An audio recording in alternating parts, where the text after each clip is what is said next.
नमस्कार, मैं श्री कृष्ण शास्त्री ज्योतिषाचार्य आपके सामने आज हम चर्चा करेंगे। हमारा विषय है शनि को लेकर के, क्योंकि शनि देवता की कृपा जिस भी राशि पर होती है उस जातक के जीवन में धन धान्य से वृद्धि होती है, पद प्रतिष्ठा प्राप्त होता है और व्यापार करियर क्षेत्र में विशेष सफलता प्राप्त होती है। परंतु जिन जिन ग्रहों पर, जिन जिन राशियों पर शनि की दृष्टि क्रूर पड़ती है, उन राशियों पर बहुत ही घातक समय बीतता है उनके जीवन से। जैसे हमारे हाथ से बालू धीरे धीरे फिसलती चली जाती है, वैसे ही हमारे जीवन में जब भी शनि का क्रूर प्रभाव पड़ता है तो धीरे धीरे हमारे घर से धन धान्य पद प्रतिष्ठा सब कुछ चला जाता है। तो चलिए चर्चा करते हैं कि आज हमारी कुंडलियों में और किन किन राशियों के जातकों के लिए शनि का प्रकोप बहुत ही भयंकर रूप ले रहा है 2022 में। तो चर्चा करेंगे कि आज वर्तमान समय में शनि देवता 2022 29 अप्रैल 2022 को शनि देवता कुंभ राशि में प्रवेश करेंगे और कुंभ राशि में प्रवेश करते ही कर्क राशि और वृश्चिक राशि वाले जातकों के लिए घातक समय होगा, क्योंकि इन पर उनकी क्रूर दृष्टि पड़ेगी। 6वीं 8वीं दृष्टि पड़ने से इन पर ढैया का प्रभाव चलेगा। वह ढैया का प्रभाव रहेगा 17 जुलाई 2022 तक लगातार रहेगा। 17 जुलाई 2022 के बाद इनका ढैया का प्रभाव कम हो जाएगा, क्योंकि शनि देवता अपनी ही कुंभ राशि में पुनः वक्री हो जाएंगे और वक्री होने के बाद सबसे खतरनाक घातक प्रभाव सिद्ध होगा मिथुन और तुला राशि वाले जातकों। तो सावधान रहिए मिथुन और तुला जातक वाले राशि वाले। आपकी राशि में 17 जुलाई से लेकर के 17 जनवरी 2023 तक आपके लिए बहुत ही घातक समय होगा, क्योंकि शनि देवता जब अपनी राशि पर वक्री होते हैं तो उनका क्रूर प्रभाव और ही भयंकर और रुष्ट हो जाता है। तो ऐसे जातकों को विशेष ध्यान रखना है कि आखिर हमें कौन सा ऐसा उपाय करना चाहिए जिसकी वजह से हम इस प्रकोप से बच सकते हैं और शनि देवता की कृपा हमारे ऊपर बनी रहे और हमारे जीवन में अर्थव्यवस्था को लेकर के, पद प्रतिष्ठा को, राजनीतिक क्षेत्र को लेकर के हमें इन बाधाओं से बचा जा सके। क्योंकि शनि देवता की कृपा से पद प्रतिष्ठा भी जाती है और राजनीतिक कैरियर में बना हुआ जीवन का कैरियर भी नष्ट हो जाता है। कई बार देखने को मिलता है कि बड़े बड़े दिग्गज नेता अपनी अच्छी खासी पोजीशन को शनि के प्रकोप से ध्वस्त कर लेते हैं और उनकी स्थिति इतनी धूमिल हो जाती है कि वह दोबारा उठ नहीं पाते हैं। यही दशा व्यापार करियर क्षेत्र में होती है। जिनके व्यापार बहुत ही अच्छे तरीके से चल रहे हैं उनको भी इस समस्या का निवारण जरूर करना चाहिए, क्योंकि उनके व्यापार में जब शनि देवता का प्रकोप पड़ता है तो व्यापार जो हमारा बना बनाया होता है वो स्थगित हो जाता है, कम पड़ जाता है। और कई जगहों में तो ऐसा प्रकोप देखने को मिलता है कि शनि देवता की क्रूर दृष्टि से व्यापार हमारा बना बनाया नष्ट हो जाता है। अच्छी स्थिति में हम जॉब करते हैं, नौकरी करते हैं, फिर भी शनि देवता के प्रकोप से हमारी नौकरी में दिक्कत आती है और हम नौकरी छोड़ छाड़ के घर बैठ जाते हैं। तो सतर्क रहिए, सावधान रहिए और सचेत रहिए, क्योंकि शनि देवता का प्रकोप आपकी राशियों में कितना हावी हो सकता है। तो सभी जातकों के लिए तो सावधान रहिए। सभी कर्क राशि वाले और वृश्चिक राशि वाले जातकों के लिए 12 अप्रैल 2022 से लेकर के 29 जुलाई 2022 तक का समय बहुत ही घातक होगा। इस समय सावधान रहना, सतर्क रहना है। उसके बाद में जैसे ही 29 जुलाई से लेकर के 17 जनवरी 2023 तक मिथुन राशि वाले जातकों के लिए और तुला राशि वाले जातकों के लिए बहुत बड़ा घात हो सकता है और हानिकारक हो सकता है। ऐसे समय पे हमें अपने कौन सा उपाय करना चाहिए जो शनि देवता की कृपा हम पे सदैव बनी रहे, उनकी क्रूर दृष्टि का हमारे जीवन में कोई दुष्प्रभाव ना पड़े। तो चलिए चर्चा करते हैं कि शनि देवता को प्रसन्न करने के लिए हमें ऐसा कौन सा उपाय करना चाहिए। तो चर्चा करते हैं कि शनि देवता को अति प्रसन्न किया जाता है। तिल तेल उड़द महिषी अति प्यारी, यदि हम तिल तेल उड़द यदि भगवान को चढ़ाते हैं तो भगवान की हम पे असीम कृपा होगी, हमारे जीवन में भाग्योदय होगा, वृद्धि होगी, धन धान्य की प्राप्ति होगी और किसी भी प्रकार का हमें नुकसान नहीं हो पाएगा।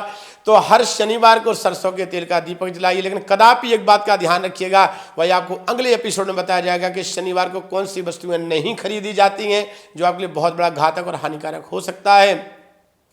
तो पीपल के वृक्ष में आपको सरसों का तेल का दीपक जलाना है और शनि महाराज को सरसों का तेल चढ़ाना है और साथ ही साथ तिल उड़द चढ़ा करके शनि महाराज की 9 परिक्रमा कीजिए और शम शनिश्चराय नमः प्राम प्रेम प्रम शम शनिश्चराय नमः इस मंत्र का जाप करते रहिए निरंतर। तो शनि महाराज के प्रकोप से आप सुरक्षित रहेंगे और जीवन में किसी भी प्रकार का आपको रुष्ट समय या प्रकोप देखने को नहीं मिलेगा। चलिए इसी के साथ बने रहिए कृष्णास्था ज्योतिष परामर्श केंद्र के साथ में। और आप सभी से निवेदन है कि हमारे YouTube चैनल को सब्सक्राइब और लाइक जरूर कीजिए और आपको ज्योतिषीय समाधान से जुड़ी नई नई ताजा खबरें प्राप्त होती रहेंगी। नमस्कार, मैं श्री कृष्ण शास्त्री। नमस्कार। आज हमारे सामने सभी दर्शकों को कुंडली प्रस्तुत की जाती है, क्योंकि हम प्रत्येक वीडियो में एक कुंडली का फलादेश करेंगे, जो कि जानकारी प्राप्त होगी कुंडली में आकर कौन सा योग हमें राजयोग दिलाता है और कौन से ग्रह रत्नों के द्वारा हमारा भाग्य चमकेगा। तो चलिए चर्चा करते हैं। विवेक मिश्रा जी यह कानपुर से हमारे साथ जुड़े हुए हैं। इनकी डेट ऑफ बर्थ 21/11/1985, समय इनका 3:05 शाम का है और इनकी कुंडली है पूर्वा फाल्गुनी नक्षत्र का जन्म है, तृतीय चरण में हुआ है और 9वीं तिथि है, शुक्ल पक्ष में जन्म हुआ। तो चलिए चर्चा करते हैं कि विवेक मिश्रा जी आपकी कुंडली क्या कहती है।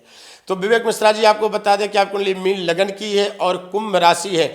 12वें भाव में आपका चंद्रमा बैठा है। जब 12वें भाव में चंद्रमा बैठ जाता है तो जीवन में कितना भी यश प्राप्ति कमा लीजिए, परंतु आपको अपयश ही मिलेगा, क्योंकि परोपकार का यश नहीं मिलता है।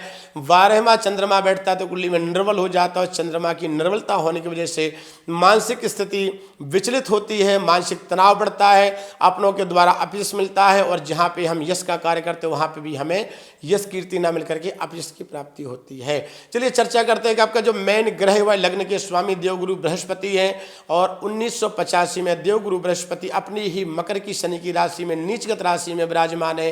तो जब हमारा लग्न का स्वामी लाभ भाव में नीच राशि में चला जाता है तो गुरु एकादश के कारक भी है और साथ में नीच के होगा, तो वहाँ पे बृहस्पति आपको अच्छा और उत्तम फल प्राप्त कर रहे हैं। और बृहस्पति की जो दृष्टि है वह सप्तम दृष्टि उच्च भाव कर्क राशि में पड़ रही है। तो ऐसे व्यक्ति के पास में ज्ञान की क्षमता बहुत अच्छी होगी, आपका अध्ययन काफी अच्छा होगा, परंतु अध्ययन की अपेक्षा आपके पास में वाक शैली बहुत अच्छी होगी, बोलने की कला बहुत अच्छी होगी और सामने वाले व्यक्ति को ऐसे व्यक्ति एडवोकेट या जाकर के प्रोफेसर, टीचर या प्रवचन लान ऐसी लाने में विशेष सफलता प्राप्त करते हैं, क्योंकि बृहस्पति की कृपा और बृहस्पति की दृष्टि, 3 दृष्टियां बृहस्पति की होती हैं। कौन कौन सी दृष्टि होती है? पंचम दृष्टि, सप्तम दृष्टि और नवम दृष्टि। तो बृहस्पति की हम पंचम दृष्टि देख रहे हैं, तो पंचम दृष्टि बृहस्पति की आपकी पड़ रही है जाकर के तृतीय भाव में। तो तृतीय भाव से आपको अपने के सहयोगियों द्वारा आपको लाभ प्राप्त होगा, सहयोगी आपके बढ़ चढ़ के आपका सहयोग करेंगे जीवन में और बराबर सहयोगियों के द्वारा आपको जीवन में लाभ ही प्राप्त होगा। और नवम दृष्टि आपके पंचम भाव में, तो पंचम भाव जब नवम दृष्टि पड़ती है तो वहाँ से आपको अपने ज्ञान के बल पे, अपनी वाणी के बल पे जीवन में विशेष तरक्की का माहौल प्राप्त होगा और बराबर आप निरंतर तरक्की करते रहेंगे और अपने से बड़ों के द्वारा आपको लाभ प्राप्त होता रहेगा।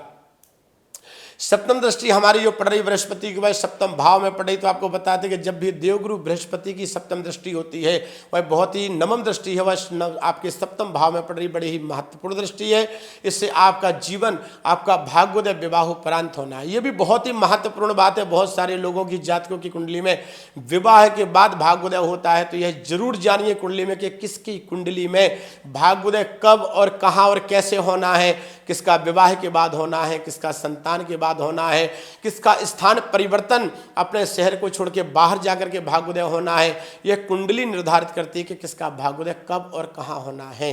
क्योंकि आपकी कुंडली हमारे पास आएगी तो हम इसका विश्लेषण कर पाएंगे कि आपके जीवन में आपकी भाग्य की बाधा कहाँ रुकी हुई है, कौन सा ऐसा दोष है, कौन सी ऐसी कृपा आपके ऊपर भगवान की नहीं हो पा रही है, कौन सा ग्रह कमजोर है जो आपको भाग्य को सपोर्ट नहीं कर पा रहा है।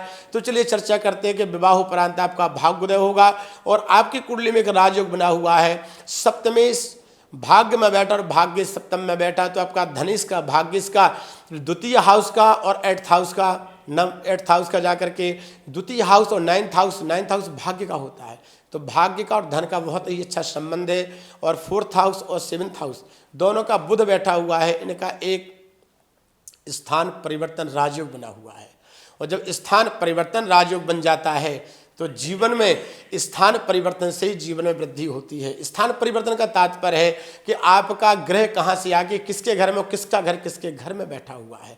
तो आपका जो सप्तम पत्नी भाव का स्वामी भाग्य भाव और भाग्य भाव का स्वामी पत्नी के घर में है, तो 100% आपका विवाह के बाद भाग्योदय होगा और स्त्री जाति से आपको जीवन पर्यंत लाभ प्राप्त होता रहेगा और स्त्री जाति आपके लिए भाग्य की कारक सदैव बनी रहेगी। इस बात का सदैव ध्यान रखिएगा। और चलिए चर्चा करते हैं कि आपका शुक्र 8th हाउस में बैठा हुआ है अपनी ही तुला राशि में केतु के साथ। तो केतु वहां जाकर के मानसिक तनाव परेशानियां देता है, परंतु शुक्र वहां पे सो रही है, तो ऐसा शुक्र होने से अचानक धन का लाभ होता है, जीवन में कीर्ति प्राप्त होती है और जीवन में कभी न कभी सिद्धि भी प्राप्त होती है, क्योंकि अष्टम का कारक शुक्र स्वग्रही होने से सिद्धि प्राप्ति होती है। और आपकी कुंडली में शनि देवता भाग्य भाव में बैठे हैं और साथ में सूर्य बैठा है, तो सूर्य और शनि वहाँ पे टकरा रहे, तो आपके जीवन में भाग्य बनेगा और टूटेगा, बनेगा टूटेगा। जीवन में कई बार आप अच्छी तरक्की से नीचे आएंगे, बार बार उतार चढ़ाव देखने को आपको कई बार जरूर मिलेगा। तो चलिए चर्चा करते हैं कि आपकी कुंडली में अब ग्रह की बात है, जहाँ तक किसी की तो आपका सिर्फ ग्रह बचा हुआ, जाकर के देखा जाए तो सूर्य हो गया, बुध हो गया, मंगल हो गया, चंद्र। तो अब चर्चा करते हैं विषय में कि आपका ग्रह आखिर बचा कौन। तो ग्रहों में सबसे बलशाली ग्रह कोई होता है तो होता है देवगुरु बृहस्पति। उसकी चर्चा हो चुकी है। यह आपके भाग्य का स्वामी मंगल सप्तम में है, तो ऐसे टाइम पे आपको ऐसा कौन सा उपाय करना चाहिए जिससे आपके भाग्य में वृद्धि हो और आपका भाग्य टूटे ना, बराबर निरंतर वृद्धि करता चला जाए। तो चलिए चर्चा करते हैं कि आपको अपनी स्थिति मजबूत करने के लिए पन्ना रत्न धारण जरूर करना चाहिए, क्योंकि आपके केंद्र का स्वामी पन्ना भाग्य भाव में बुध बैठा हुआ है। तो पन्ना से आपकी बौद्धिक क्षमता बढ़ेगी, आपकी सहनशीलता बढ़ेगी और आप जिंदगी में गंभीरता से कार्य कर पाएंगे। और यदि आप आगे जाकर के पोखराज रत्न धारण करते तो वह भी आपके लिए बहुत ही लाभ सूचक होगा, क्योंकि आपके केंद्र का स्वामी बृहस्पति लाभ भाव में बैठा हुआ है नीचगत राशि में। तो आपके 10th हाउस का और लग्न का प्रथम हाउस का स्वामी देवगुरु बृहस्पति है। तो यह उपाय आपके लिए बहुत ही लाभकारी होंगे। लक्ष्मी नारायण भगवान की सेवा आप करते रहिए, इससे आपके भाग्य में वृद्धि होगी। और भाग्य के स्वामी आपके हनुमान जी महाराज मंगल देवता है, तो हनुमान जी महाराज की पूजा और सिद्धि आपके लिए बहुत ही फलदायी होगी। और चलिए जुड़े रहिए कृष्णास्था ज्योतिष परामर्श केंद्र के साथ में, और हम प्रत्येक वीडियो में कोई ना कोई कुंडली का विश्लेषण करेंगे। और आप सभी लोगों से निवेदन है कि आप लोग अपनी कुंडली के साथ डेट ऑफ बर्थ, टाइम और AM PM जरूर लिखें, और कौन सी जगह से ही जरूर लिखिएगा, क्योंकि तभी कुंडली का पूर्ण विश्लेषण हो सकता है और कुंडली में पता चलेगा कि आपके जीवन में क्या हो रहा है, क्या होने वाला है और क्या हो चुका है। क्योंकि ज्योतिष वर्तमान, भूत और भविष्य तीनों को देखती है, और तीनों को देख करके जीवन में बहुत ही आनंद आता है और पता चलता है कि हमारा जीवन क्या था, कहाँ है और कहाँ जाएंगे। और जब हम यह ज्ञात हो जाता है तो शास्त्र में लिखा है ज्योतिष में कि त्रिया चतुर्थ पुरुषस्य भागा देवो न जानाति कुता मनुष्या। त्रिया का चतुर पुरुष का भाग्य अपने आप में बड़ा मजबूत होता है, और इसे देवता नहीं जानते तो मनुष्य क्या जानता है। लेकिन हम नेत्रों, कहा जाए शास्त्रों का नेत्र ज्योतिष को माना गया, और अगर हम नेत्र खोल करके चलते हैं तो हम गड्ढे में कदापि नहीं गिर सकते। तो अगर ज्योतिष के द्वारा आप अपने जीवन का संचालन करते हैं, क्रियाकलाप करते हैं, तो आपको जीवन में गड्ढे में गिरने से ज्योतिषी बचाएंगे। क्योंकि बुरा वक्त आने से आप सतर्क हो जाइए और अच्छे वक्त आने पे आप छलांग मारिए। इस बात का विशेष ध्यान रखिए। आप सभी दर्शकों को बहुत बहुत शुभकामनाएं। आप सभी का सादर आमंत्रित है हमारे एपिसोड में। सभी को बहुत बहुत शुभकामनाएं।